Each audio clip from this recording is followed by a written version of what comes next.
lihat videonya ya. Lampu merah. Aksi sopir Pajero lempar botol lalu terobos lampu merah di Jakarta Selatan. Lagi-lagi media sosial dihebohkan ulah pengemudi Pajero.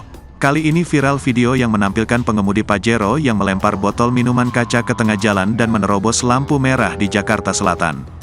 Dari video yang beredar, Senin, tanggal 27 Maret tahun 2023, tampak pengemudi Pajero yang berhenti di lampu merah turun dari mobilnya dan menghampiri seseorang di mobil sebelahnya yang juga merekam aksi tersebut.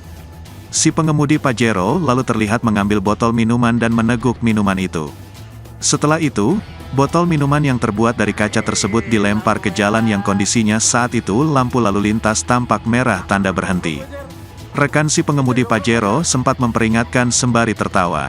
Namun si pengemudi Pajero tetap melemparkan botol itu.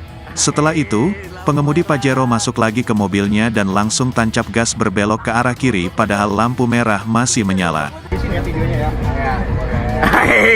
Lampu merah. Goblok lu, Jar.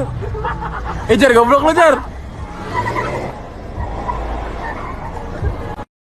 Terima kasih sudah nonton. Jangan lupa like, subscribe, dan share ya.